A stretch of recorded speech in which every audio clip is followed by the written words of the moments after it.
festival have? Oh man, I don't know about the details of that. I better ask the team. Yeah. I should have asked them before the interview. But hopefully, a lot of cinemas retain our movie because we really wanna give this to the Filipinos. This brand new Yeah, especially sa diba? kabataan. Yeah. It's super exciting and it's a really exciting film. So I hope everybody Yeah. enjoys it.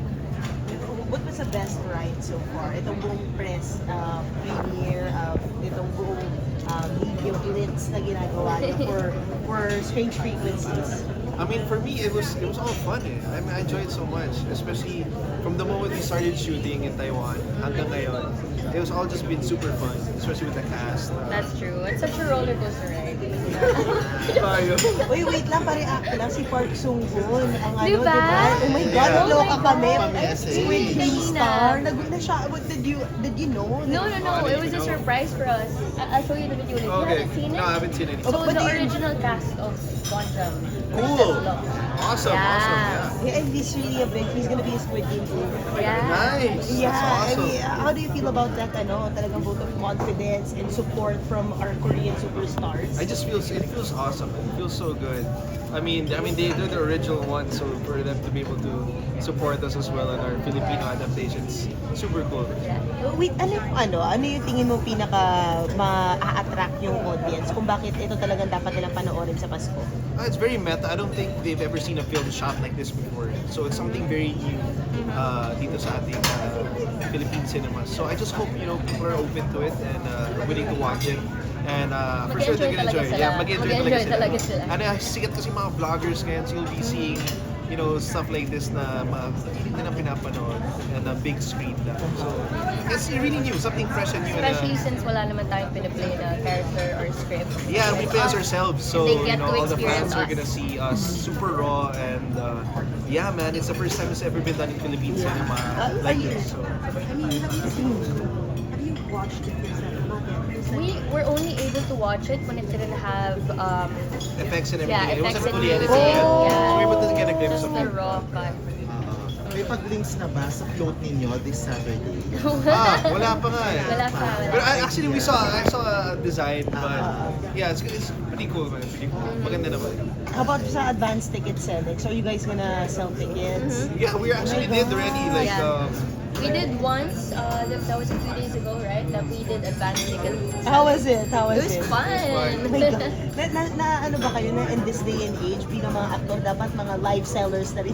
Nag-selling na rin kayo. Parang lahat para sa industriyang Pilipino. Yeah, I think it's part of the fun, Yeah. dito sa Yeah.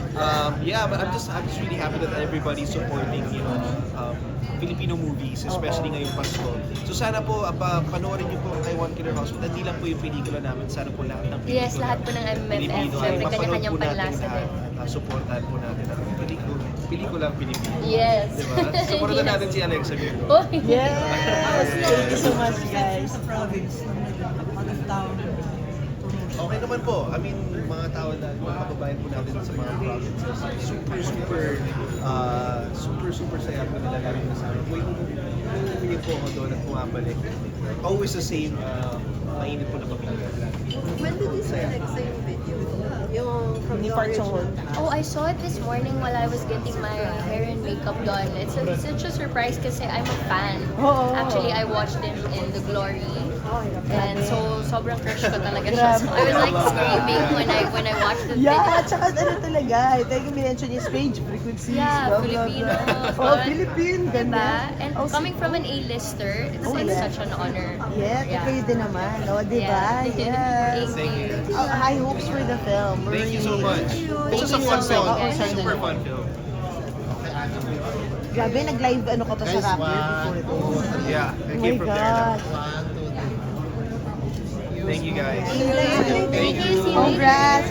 Eat well. Kumain na kayo. Yeah, of course. Bang na pa. Para background Taiwan. Sorry. Ah, sige, sige. Here?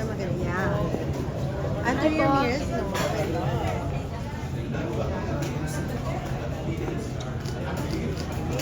Gano'ng kabigat yung mga dala nyo ba at gaano kabigat yung responsibility of being actors and crew? Dahil ikaw sanay ka talaga na nagsushoot eh. Bigat ng GoPro? Gaano kabigat? Ikwento mo sa kanila, ano ba yung nakikita namin sa trailer na ang daming nakakabit sa inyo? So this time kasi ginawa namin ni Ken to the next level yung content. Dapat talaga content na to for YouTube, but this is too good to be on YouTube. So sabi ni Ken, pasok natin sa big screen and thank God, nakapasok naman. Mahirap kasi hindi siya yung parang regular camera na point and shoot. This time naglagay kami ni Ken ng rig. And then kapag takbuhan, talagang minsan nagkakalasan pero mabigat yung rig. Alam namin, sorry girls, alam namin mabigat yung rig. Nakakapanibago. And super excited akong mapanood din nila to kasi I'm also involved with the editing team and isa to sa pinaka-memorable na exploration ko sa buong buhay ko. If anyone here watching me on YouTube, isa to sa pinaka-pinaghandaan namin ni Ken at ng buong crew. Wala akong masabi kasi today is today na mapapanood nila yung pinaghirapan natin. And yeah, I'm excited.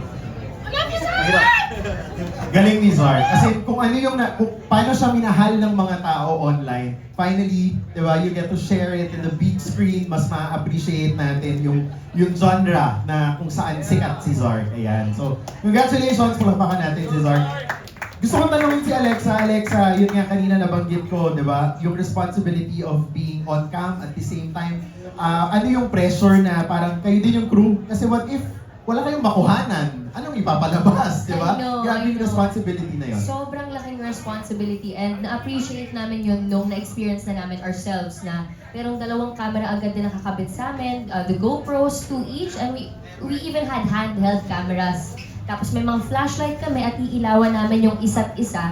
So grabe yung pressure and responsibility to make sure na nakukuhanan namin yung mga lugar, yung mga scene, yung mga tao sa harap namin. So just now we have such a bigger appreciation for the camera crew apart from keeping each other safe. Kasi kapag nag-shoot ka ng ganyan, lalo na reality po ito, nagkakabanggaan kami doon pag nagtatakbuhan, nagsisigawan, nasisira yung mga equipment sometimes. Nagkakasugat-sugat kami, so talagang double the care yung kinailangan namin gawin. Thank you, Alexa. I can imagine, di ba, kung ano yung nakita namin sa trailer, may dugo. Di ba? Kung bakit po may dugo, sabi niyo pumasok lang kayo, sabi niyo nag-ghost hunting lang. Bakit may dugo? Mamaya po masasagot na namin lahat yan sa premiere night. Speaking of responsibility, nakita naman natin, responsibilidad ng maging artista, responsibilidad ng maging crew. Di ba? Dagdag pa yung ang ghost hunting or yung exploration na napili nyo ay nakakatakot. So I wanted to ask Raph and Jane after because si Raph, isa pong tarot reader, mas expose si Raph sa mga ganitong klaseng energies. Diba? Saan ka kumukuha ng tapang to face this head-on? Kumukuha ng tapang sa energy drink. Hindi, practically speaking, no, kasi since wala naman din kaming kasama doon habang nagkukuhaan kami, kumukuha ako ng lakas ng loob from them din. Kasi kami-kami lang din naman magtutulungan eh. Kagaya nga lang sinabi ni Sir Mark at ni Alex and ni Zor kanina, kami lang yung nagsushoot sa isa't isa. So kami lang din yung nagkakakitaan doon. So kapag kunwari medyo parang, ayan na ang strange frequency. Ayan.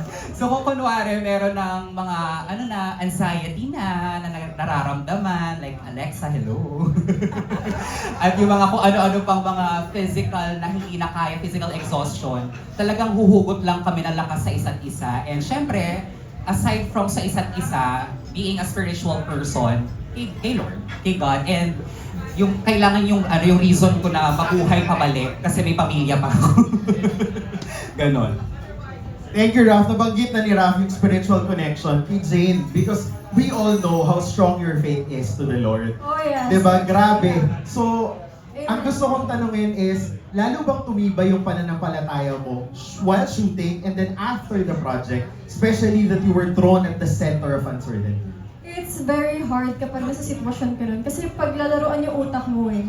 Diba? It's between yung trust mo sa sarili mo, trust mo kay Lord, pati trust mo sa mga kasama mo. And I'm so happy to be with them kasi nagtutulungan kami And ang pinaka number one na kailangan namin talaga is to respect the place and the environment. Kasi mga foreign kami. Hindi naman kami taga doon. It's Taiwan. So hindi namin kabisado kung ano ba yung mga spiritual beings na nandoon. So we need to respect it. And siguro based sa experience ko talaga, number one, you really need to focus sa pinaka-objective mo. Kasi kapag natalo ka sa sarili mong isip talaga, doon ka nila aatakihin. Yun. So actually witness ako kasi I was with them, di ba? Naglolokohan kami pag may nararamdaman na kaming hindi maganda. Sabi namin, siguro hindi naman nila tayo gagambalain kasi hindi nila kami naiintindihan kasi Taiwanese sila. Di ba? Iba yung prayers and all. But we learned, di ba, na parang kailangan mo talagang respetuhin eh. Kahit ano pang religion yan, as long as you give respect, di ba? Yun talaga yung ginawa namin. Magkakaiba din kami ng religion, pero sabay-sabay kaming nagdadasal before we enter each location. Kasi I remember pa, Mark, one time lang minsan kapag nagdi-dinner kami, nagpapaiwan talaga ako sa lobby ng hospital. Sabi ko, I'll be here lang, sabi ko, I'll just stay here. Siyempre kasi gusto kong pakiramdaman eh. Kahit nagdi-dinner sila sa labas, gusto ko talaga mag-dinner dun sa loob ng hospital.